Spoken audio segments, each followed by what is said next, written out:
So welcome back students to my नोडो। और students, आज के इस वीडियो में हम एक बायोलॉजी का बहुत ही इंपॉर्टेंट सा चैप्टर पढ़ने जा रहे हैं जिसका नाम है कोशिका यानी कि सेल। आज का जो टॉपिक है बायोलॉजी का बहुत ही ज्यादा इंपॉर्टेंट है। तो चलिए हम लोग कोशिका के बारे में अब जानते हैं, सेल क्या होता है। ठीक, तो इसका जो नाम होता है, इसका जो टेक्निकल नेम होता है, बायोलॉजिकल नेम जो होता है, टेक्निकल नेम वो होता है साइटो। सेल तो इंग्लिश नेम होता है, इसका असली नाम क्या होता है, टेक्निकल नेम वो होता है आपका साइटो। आप लिखते जाएंगे हर एक पॉइंट को। और देखिए, नाम साइटो, इसके स्टडी को क्या कहेंगे, इसके अध्ययन को हम लोग क्या कहेंगे, इसके अध्ययन को हम लोग कहेंगे साइटोलॉजी। साइटोलॉजी, साइकोलॉजी नहीं, साइटोलॉजी। ओके। और यहाँ पे जनक अगर देखा जाए तो मतलब कोशिका के जनक किसे कहा जाता है, मतलब कोशिका को सबसे पहले किन्होंने ढूंढा था, तो वो कौन थे, रॉबर्ट हुक ने। रॉबर्ट हुक ने सबसे पहले कोशिका को ढूंढा था।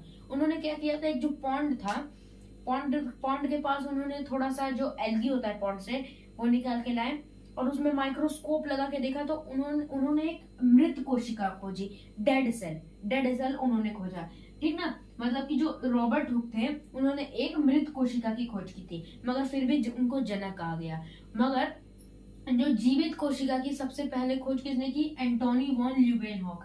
जीवित कोशिका की सबसे पहले खोज किसने की, एंटोनी वॉन ल्यूवेनहॉक।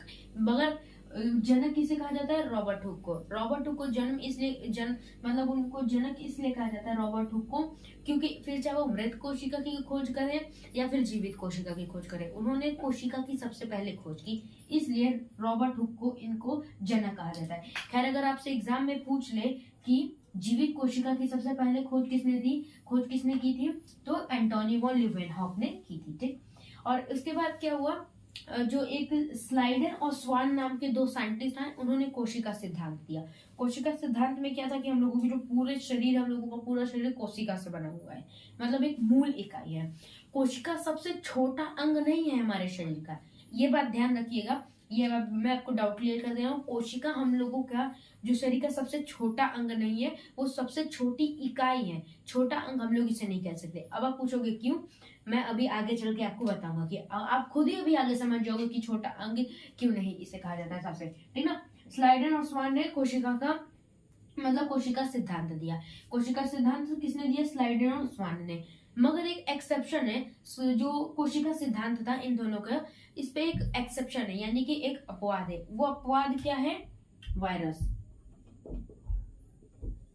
वो क्या है, वायरस। मतलब कि कोशिका सिद्धांत में कहा गया है कि हर एक जीव, जितने भी जीव हैं, वो जितने भी लिविंग ऑर्गेनिज्म है, वो एक या एक से ज्यादा कोशिका के बने हुए हैं। मगर जो हम लोगों का वायरस होता है, वायरस के अंदर कोई सेल होता ही नहीं है। ये इसीलिए कोशिका सिद्धांत का अपवाद है।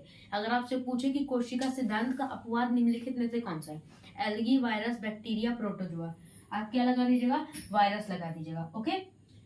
अब देखिए, अगर ऑल ओवर देखा जाए सबसे छोटी कोशिका कौन होती है, मानव की नहीं, ऑल ओवर देखा जाए सबसे छोटी कोशिका होती है माइकोप्लाज्मा। आप इसका नाम याद रखेंगे, माइकोप्लाज्मा। और सबसे बड़ी कोशिका, मैं ऑल ओवर की बात कर रहा हूँ, ह्यूमन का मैंने इधर लिखा है। सबसे बड़ी कोशिका होती है शुतुरमुर्ग का जो अंडा होता है, वो जो होता है शुतुरमुर्ग का अंडा, उसकी जो कोशिका होती है सबसे ज्यादा बड़ी होती है। ओके, इतना समझ में आ गया। छोटी कोशिका कौन सी होती है, माइकोप्लाज्मा। सबसे बड़ी कोशिका शुतुरमुर्ग के अंडे की कोशिका जो होती है। अब हम लोगों ने तो ऑल ओवर देखा था, अब मानव का देख लेते हैं। इसमें सबसे छोटी जो कोशिका होती है वो स्पर्म सेल होती है। ठीक ना, स्पर्म सेल जो होती है मेल की। और सबसे बड़ी कोशिका वो होती है ओवम यानी अंडाणु, जो फीमेल में होता है। मगर सबसे लंबी कोशिका कौन सी होती है, एक होती है बड़ी कोशिका और एक होती है लंबी कोशिका। जैसे जो लाल किला है, लाल किला बड़ा है मगर कुतुब मीनार लंबा है। इस तरीके से सबसे लंबी कोशिका कौन सी होती है, न्यूरॉन कोशिका जो होती है, ब्रेन में पाई जाती है। जो दिमाग होता है ना, दिमाग में ये सेल पाई जाती है, न्यूरॉन कोशिका, ये सबसे लंबी सेल होती है। और ये विभाजन रहित सेल होती है। विभाजन रहित मतलब इसमें जो कोशिका विभाजन होता है न्यूरॉन में नहीं होता है। जो न्यूरॉन्स और दिमाग में होते हैं ये विभाजन रहित होते हैं, यानी इसमें न्यूरॉन नहीं पाए जाते हैं, इसलिए। अब अच्छा ठीक है, विभाजन रहित होते हैं। अब आप पूछोगे विभाजन रहित क्या मतलब, कि एक जो सेल है वो टूटकर दूसरे सेल में, एक जो सेल होती है, जैसे कि मान लीजिए मैंने अभी यहाँ पर अपने हाथ पैर से मारा तो यहाँ की कुछ सेल्स जो होंगी वो टूट जाएंगी, मगर यहाँ की जो कुछ सेल्स होंगी इस जगह की, यहाँ पे क्या हो गई, डिवाइड हो गई, मतलब जो डिवाइड हो जाएंगी, यहाँ से टूट के उस जगह को ऑक्यूपाई कर लेंगी, उस जगह के पास जाके अपना एरिया कब्जा कर लेंगी। तो इसे कहते हैं विभाजन। और न्यूरॉन सेल में नहीं होता है। फॉर एग्जाम्पल अगर आपने ऐसे हल्का सा अपने सर पे मारा तो कोई दिक्कत नहीं, और तेज से मारा कोई दिक्कत नहीं, और अगर तेज से मारे तो आपके मतलब कि जो स्कल होगा, खोपड़ी, वो फूट जाएगी। मगर और तेज अगर मार दिए तो आपका जो अगर न्यूरॉन डैमेज हो गए, अगर आपका जो शरीर, जो आपका दिमाग होता है, दिमाग के अगर आपके न्यूरॉन जो कोशिका होती है अगर वो आपके डैमेज हो गई तो आप मतलब कि वहां पे जो वो वापस न्यूरॉन जो सेल होंगे, बाकी के सेल उस जगह को नहीं घेर पाएंगे। इसलिए पुलिस कहती है कि हेलमेट लगा के घूमा करो, क्योंकि ये जो अगर न्यूरॉन सेल एक बार खत्म हो गए तो खत्म, ठीक ना। अब देखिए समझते हैं जो सबसे तेज विभाजन, मतलब जो डिवीजन ऑफ सेल होता है, सेल डिवीजन सबसे ज्यादा कहाँ पर होता है, वो होता है हम लोगों के लीवर में सबसे ज्यादा सेल डिवीजन होता है, यानी कि सबसे तेज कोशिका विभाजन होता है। अगर आप लीवर को आधा काट भी देंगे, उसके बाद अगर आप ह्यूमन में लगा देंगे उसे, तो वो जो ह्यूमन होगा जी लेगा, और कुछ दिनों बाद ऐसे ग्रो कर करके जो हम लोग को कटा हुआ लीवर होगा वो पूरा हो जाएगा। ठीक, जैसे कि ये देखो, जैसे कि ये हम लोगों का लीवर है। फॉर एग्जाम्पल हम लोगों ने इसे यहाँ से ऐसे काट दिया, यहाँ से हम लोगों ने इसे काट दिया, बचा इतना सा पार्ट। अब बचा फॉर एग्जाम्पल इतना सा पार्ट हम लोगों का बचा है, बाकी का यहाँ का जो पार्ट है वो नहीं है। तो मगर इसमें जो कोशिका विभाजन होते होते होते होते ये वाला पार्ट भी पूरा आ जाएगा। ठीक, तो ये सबसे तेज कोशिका विभाजन किस में होता है, आपके यकृत यानी कि लीवर में होता है। ओके, आप इतना समझ गए, आई होप आपको इतना समझ में आ गया होगा। अब देखिए जो कोशिका होती है हम लोगों की शरीर की फंडामेंटल या फिर आप कह सकते हैं structural basic unit of life होती है। जो कोशिका होती है, बहुत सारी जब कोशिका आपस में मिल जाती हैं तो क्या बनाती है, उत्तक यानी कि टिश्यू। उसके बाद जो बहुत सारे जो उत्तक यानी टिश्यू होते हैं मिल जाते हैं तो क्या बनाते हैं, अंग। क्या बनाते हैं, आपके अंग। और जब बहुत सारे अंग मिलकर पूरा शरीर हम लोगों का बना देते हैं। ओके, इतना आपको समझ में आ गया। अब हम लोग देखते हैं जो कोशिका के अंदर भी कुछ अंग पाए जाते हैं जिसे हम कोशिकांग कहते हैं, उनके बारे में अब हम लोग समझते हैं। तो चलिए अब हम लोग आगे समझते हैं। आगे हम लोगों का है कोशिका के अंग। जो कोशिका होती है, कोशिका के अंदर भी बहुत सारे अंग होते हैं। इसीलिए मैं आपसे कह रहा था कि कोशिका सबसे छोटी इकाई नहीं होती है। जैसे कि ये हम लोगों की जो कोशिका है इसके अंदर भी बहुत सारे ढेर सारे अंग होते हैं। इसलिए हम लोग कोशिका को सबसे शरीर की सबसे छोटा अंग नहीं कह सकते हैं, ठीक ना। तो देखिए पहले अब हम लोग देखते हैं सेल मेम्ब्रेन यानी कोशिका झिल्ली। ये एक ऑर्गेनेल्स होता है, ठीक ना।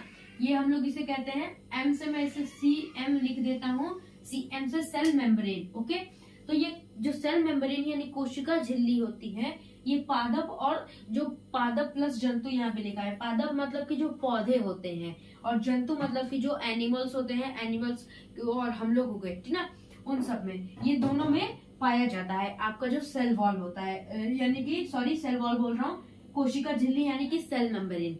जो कोशिका झिल्ली होती है वो पौधों में भी पाई जाती है और जंतुओं में भी पाई जाती है। ओके, प्रोटीन का बना होता है। ये जो हम लोगों का कोशिका झिल्ली होती है, ये कोशिका झिल्ली किसकी बनी होती है, प्रोटीन की। आप इसे लिख लीजिए क्योंकि ये बहुत ही ज्यादा इम्पोर्टेंट है कि कोशिका झिल्ली किस चीज से बनी होती है, प्रोटीन से, सेलुलोज से, या फिर आपके फैट हो गया, ये विटामिन से। तो किससे बनी होती है, प्रोटीन का ये बना होता है।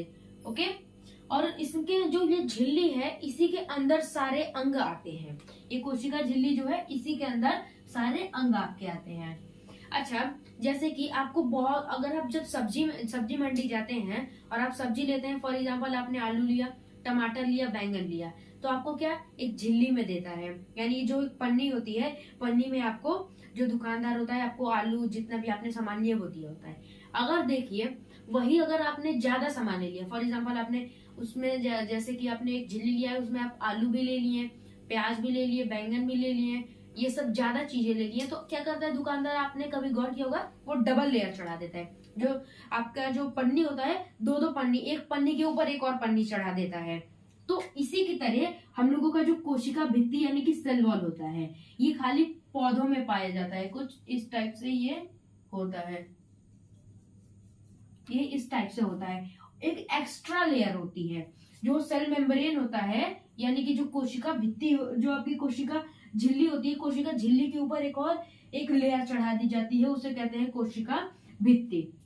ये मगर सिर्फ और सिर्फ ये जो कोशिका भित्ति होती है पौधों में पाई जाती है, क्योंकि जो पौधे होते हैं उनके अंदर क्या जो वैक्यूली होता है, वैक्यूली बहुत ज्यादा बड़ा होता है और उनको वाटर की ज्यादा जरूरत, पानी की जरूरत होती है। तो क्या होता है, ये सिर्फ और सिर्फ पौधों में पाई जाती है। जो कोशिका भित्ति होती है यानी सेल वॉल जो होती है वो उसमें उसी में खाली पौधों में पाई जाती है, क्योंकि जो पौधे होते हैं वो थोड़े कमजोर होते हैं। हवा मान लो तेज वही सेल को ज्यादा डैमेज पहुंच गया, इसलिए जो एक्स्ट्रा एक लेयर की तरह ये लगाए जाते हैं, जिसको हम लोग सेल वॉल बोलते हैं। ये सिर्फ पादप यानी पौधों में पाया जाता है और ये सेलुलोज का बना होता है। जो कोशिका भित्ति होती है यानी सेल वॉल, वो सेलुलोज से बना होता है। ये भी काफी इंपॉर्टेंट है। ये किससे बना होता है बताइए? सेलुलोज से विद में किससे बना होता है?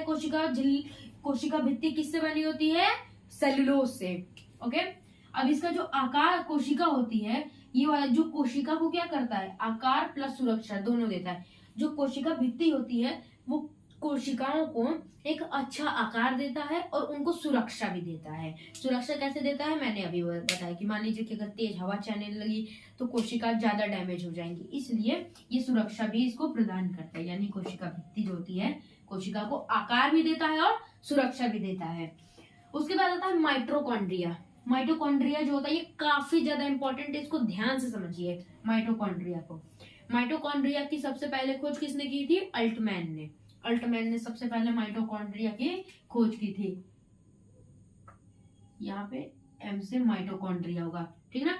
माइटोकॉन्ड्रिया, इसकी खोज किसने की थी? अल्टमैन ने की थी।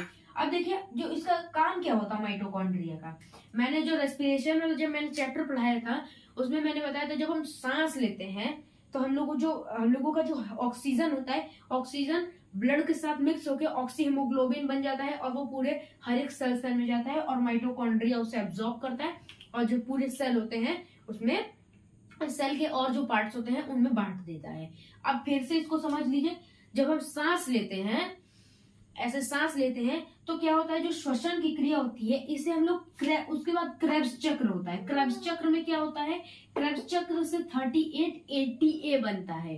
क्रेब्स चक्र जो होता है, ये जो माइटोकॉन्ड्रिया के पास जैसे ऑक्सी हीमोग्लोबिन आती है, कौन सी? ऑक्सी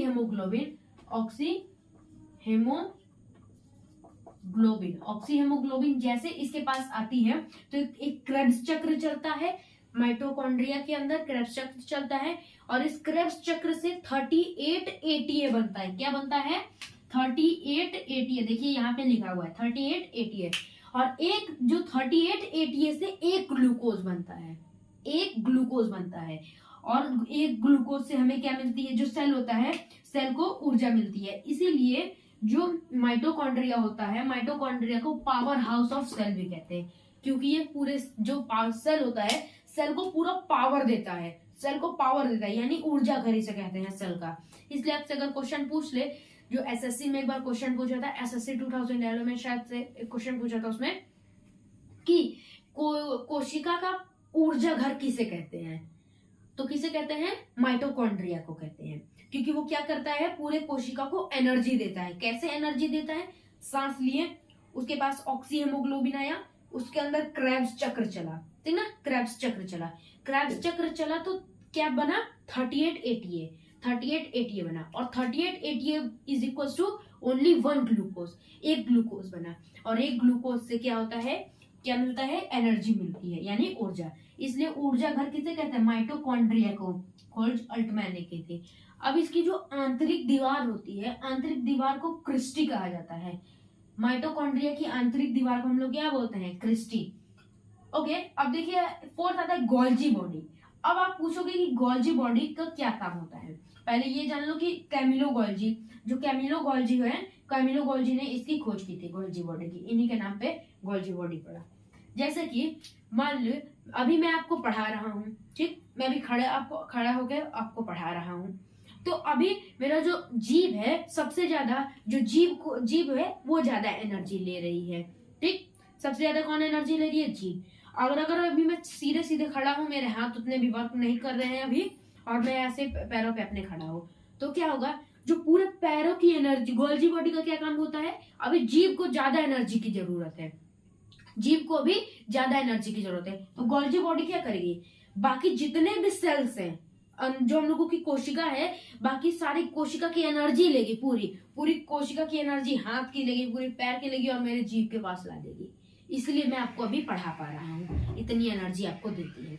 तो इसका क्या काम होता है, पूरी तरीके से एनर्जी को सोख के लाता है गोल्जी बॉडी पूरे शरीर की, और जिस जगह पे सबसे ज्यादा जरूरत होती है उस जगह पर क्या करता है, उसे प्रोवाइड करता है, यानी वहीं पर उसे एनर्जी देता है। ओके, गोल्जी बॉडी का आपको आई होप काम समझ में आ गया होगा, मतलब कि परिवहन। आप इसका एक बार स्क्रीनशॉट लीजिए और अब हम लोग आगे समझते हैं। तो चलिए अब हम लोग आगे समझते हैं। आगे एक रसधानी होती है, रसधानी यानी वैकिली। अब ये वैकिली का क्या काम होता है, इसे वैकिली भी बोला जाता है और वैकिलोस भी बोला जाता है।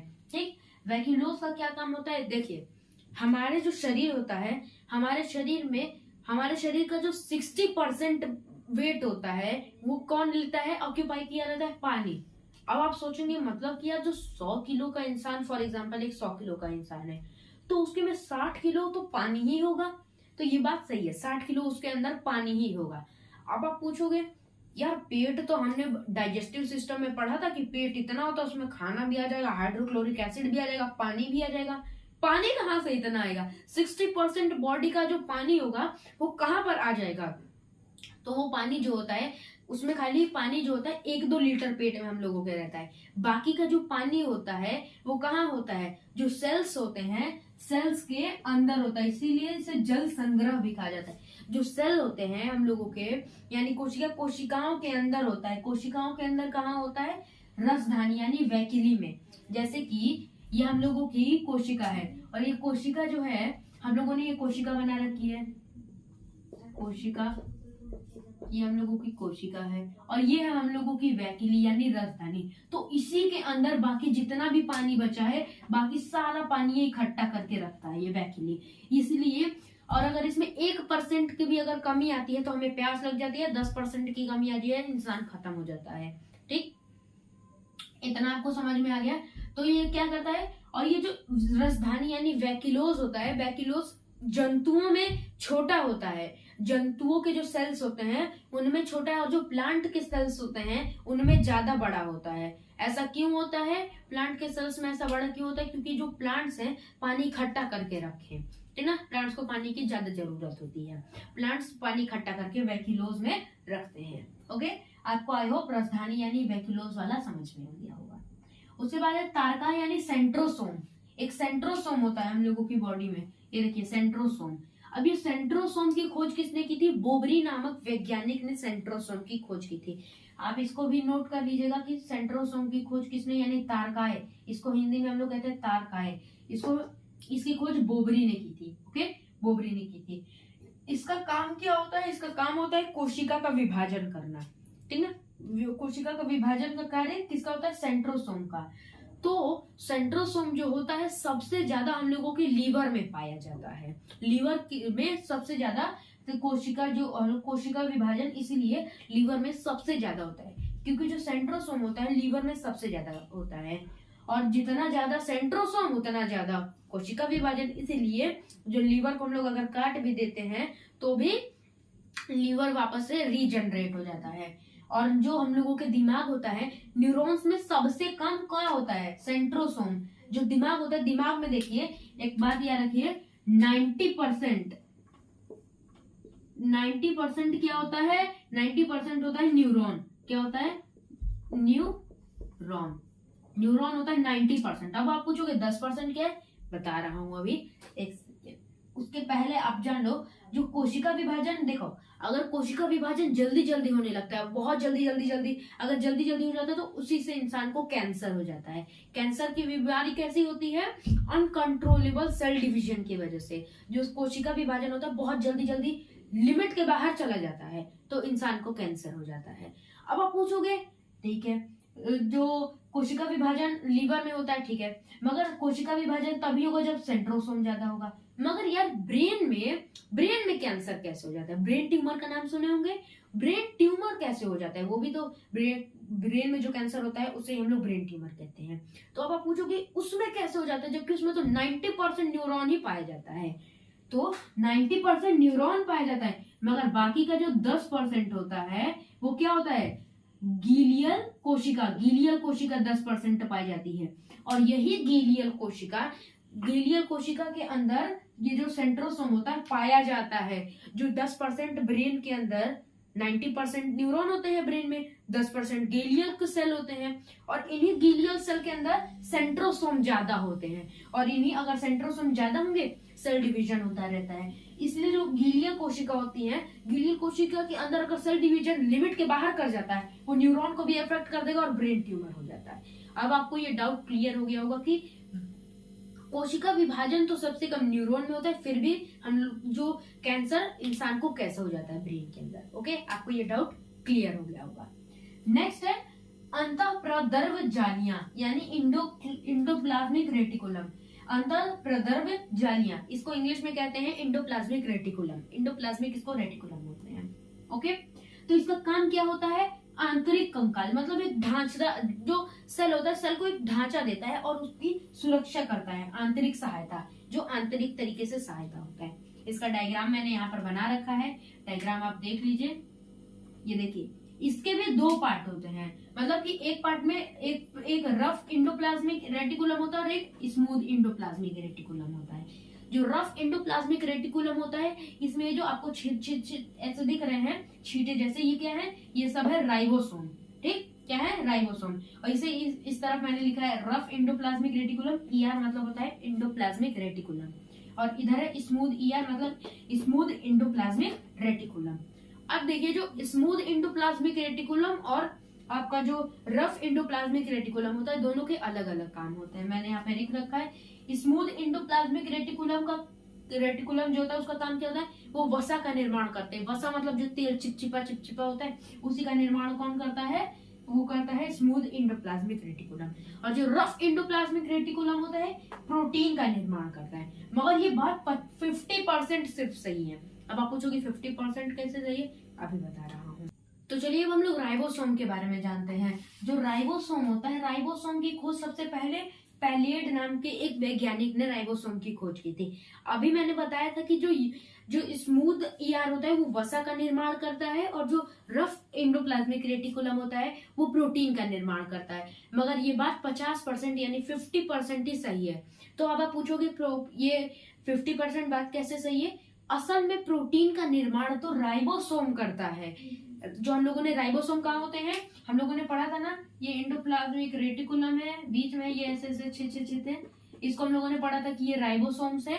तो यही राइबोसोम क्या करते हैं, यही जो राइबोसोम होते हैं वो प्रोटीन का निर्माण करते हैं, मगर इसे कह दिया जाता है कि इंडोप्लाज्मिक रेटिकुलम।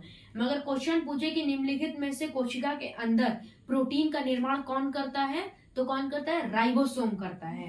ओके, इसलिए इसे सेल की प्रोटीन फैक्ट्री भी कहा जाता है। सेल की प्रोटीन फैक्ट्री किसे कहा जाता है, राइबोसोम को कहा जाता है।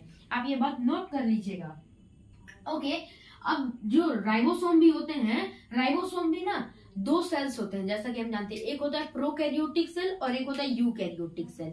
मैं प्रोकैरियोटिक और यूकैरियोटिक के बारे में आपको डीपली जो मेरा सेकंड पार्ट आएगा इस वीडियो का उसमें बताऊंगा, पार्ट 2, क्योंकि एक ही पार्ट में हम लोग सेल को नहीं कंप्लीट कर सकते, क्योंकि ये बहुत बड़ा चैप्टर है। ओके, तो ये सेडिमेंटेशन कोएफिशिएंट क्या होता है, सेडिमेंटेशन कोएफिशिएंट से हमें ये पता लगता है कि कौन सा राइबोसोम कितना बड़ा है। अब देखोगे कि एक राइबोसोम इतना बड़ा है और एक राइबोसोम इतना बड़ा है, तो आप कह दोगे कि ये वाला राइबोसोम ज्यादा बड़ा है।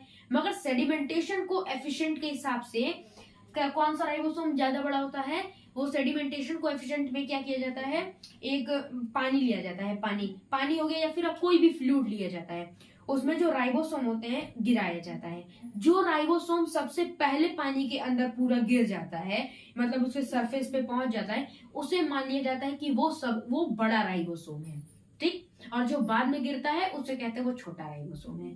तो जो बड़ा राइबोसोम होता है वो 70S यानी कि सेडिमेंटेशन कोएफिशिएंट। जो सबसे छोटा राइबोसोम होता है वो प्रोकैरियोटिक सेल में पाया जाता है, और सबसे बड़ा जो राइबोसोम होता है वो यूकैरियोटिक सेल में पाया जाता है, जिसका साइज होता है 80s, सबसे बड़ा होता है। इसलिए क्वेश्चन पूछे कि सबसे बड़ा राइबोसोम का नाम बताइए, तो उसका नाम है 80s, जो कि यूकैरियोटिक सेल में पाया जाता है। ओके, अब देखिए एक आता है न्यूक्लियस। न्यूक्लियस यानी केंद्रक, ये होता है हम लोगों का न्यूक्लियस। जो इसकी खोज किसने की थी? रॉबर्ट ब्राउन ने। नाम याद रखिएगा, रॉबर्ट ब्राउन। कई बार ये क्वेश्चन पूछा जा चुका है कि न्यूक्लियस की खोज किसने की थी? रॉबर्ट ब्राउन ने खोज इसकी की थी। ओके, इसे हम लोग ब्रेन ऑफ द सेल भी कहते हैं या फिर कंट्रोलर कहते हैं। जो सेल का दिमाग इसे कहते हैं। जो कोशिका होती है, कोशिका का दिमाग किसे कहते हैं? बताओ किसे कहते हैं? उसे कहते हैं ब्रेन ऑफ सेल, यानी कि कंट्रोलर जो होता है, केंद्रक को यानी न्यूक्लियस को हम लोग कहते हैं। ओके, इतना आपको समझ में आया। अब ये क्या करता है? जो प्रोटीन होता है, प्रोटीन इसमें 80% पाया जाता है और डीएनए जो होता है बाकी 10% पाया जाता है। अब आप पूछोगे बाकी का 10% क्या है? बाकी के 10% अदर मटेरियल्स होते हैं इसके अंदर। जो न्यूक्लियस होता है, न्यूक्लियस के अंदर 80% प्रोटीन पाया जाता है, बाकी डीएनए 10%। और केंद्रक जो होता है क्रोमोसोम और डीएनए दोनों का निर्माण करता है, जो न्यूक्लियस होता है। लाइबोसोम क्या होता है? जो लाइबोसोम होता है इसकी खोज डी डुबे ने की थी। डी डुबे ने इसकी लाइबोसोम की खोज की थी। अब देखिए जो लाइबोसोम होता है इसका काम क्या होता है? पहले जान लीजिए, इसके अंदर एक हाइड्रोलाइटिक एंजाइम पाया जाता है। कौन सा एंजाइम? Hydrolytic enzyme. अब ये हाइड्रोलाइटिक एंजाइम जो होता है इसका काम देखिए क्या होता है। जैसे कि अगर कोई मान लीजिए माइटोकॉन्ड्रिया है, सेल के अंदर मान लीजिए जो माइटोकॉन्ड्रिया है वो मर गया, वो डेड हो गया, तो जो ये जो लाइसोसोम होता है हाइड्रोलाइटिक एंजाइम को क्या, हाइड्रोलाइटिक एंजाइम उसके ऊपर छिड़क देता है, जिससे वो क्या होता है? डिकम्पोज यानी कि डाइजेस्ट हो जाता है। क्या? माइटोकॉन्ड्रिया। या फिर अगर कह दिया कि जैसे कि आप माइटोकॉन्ड्रिया ने एक हिसाब से कह दिया कि आज हम काम नहीं करेंगे। अच्छा, ये कहेगा ओके काम नहीं करोगे, तो इसे क्या कर देगा? ये जो हाइड्रोलाइटिक एंजाइम होगा इसके ऊपर छोड़ देगा, माइटोकॉन्ड्रिया का काम खत्म। और मान लो अगर सारे काम करना बंद कर दिए, जितने भी वैक्यूली हो गया, गोल्जी बॉडी हो गया, और आपका सेंट्रोसोम हो गया, राइबोसोम, सबने आज काम करने से मना कर दिया, यदि हम नहीं आज काम करेंगे, काम हम लोग नहीं करेंगे चाहे जो हो जाए, तो लाइसोसोम कहेगा नहीं काम करोगे, ठीक है। क्या कहेगा? एक के ऊपर थोड़ा ना छिड़केगा, अपने ही को ब्लास्ट कर लेगा। इसलिए इसे सुसाइड बैग भी कहा जाता है। सुसाइड बैग लाइसोसोम को अपने आप को ब्लास्ट कर लेगा, जिससे कि जो सेल होता है, सेल क्या कर देगा? ये जो सेल होता है पूरा ब्लास्ट हो जाता है। सेल क्या हो जाता है? ब्लास्ट हो जाता है, इसलिए वहां पे काला पड़ जाता है। या फिर अगर आपको कहीं गहरी चोट आ जाती है, मान लीजिए कि अगर आपको किसी ने बहुत तेज यहाँ पे डंडे से मार दिया, क्यों क्या होगा? यहाँ पे आपका जो लाइसोसोम होगा, मान लीजिए इतना तेज मार दिया, आपका लाइसोसोम भी वहां के सेल का मर गया। लाइसोसोम भी अगर मर गया वहां पे, तो अब जो बाकी के जो सेल्स होंगे, बाकी के जो अंदर के जो आपके कोशिका के अंग होंगे, उसको कहेंगे मर गया। और मान लीजिए माइटोकॉन्ड्रिया फिर वैक्यूली मर गया, तो उसको डिकम्पोज कौन करेगा? जब लाइसोसोम जो डिकम्पोज कराता था वही मर गया, तो अब वैक्यूली कैसे डिकम्पोज होगा? तो क्या होगा? वो ऐसे सेल डिवीजन, वो वहां पे सेल जो होता है ऐसे ही पड़ा रहता है और वो काला काला पूरा हो जाता है, वहां पे वो काला हो जाता है। जैसे कि मान लीजिए यहाँ पे अगर किसी ने तेज से मार दिया यहाँ पे, तो क्या हो जाएगा? वो हिस्सा पूरा काला हो जाएगा, बहुत तेज अगर मार दिए तो लाइसोसोम का क्या काम होता है? हाइड्रोलाइटिक एंजाइम इसके अंदर पाया जाता है, जो कि क्या करता है? अगर कोई एक तरीके से ये डिकम्पोज का काम करता है, या फिर डाइजेशन ऑफ ऑर्गेनल्स, कोशिका के अंग का। ठीक, अगर आपको वीडियो पसंद है तो लाइक कीजिए, शेयर कीजिए, सब्सक्राइब कीजिए। हम लोग इसके पार्ट 2 में आपको और भी सारी चीजें बताएंगे। तब तक के लिए बाय, थैंक यू।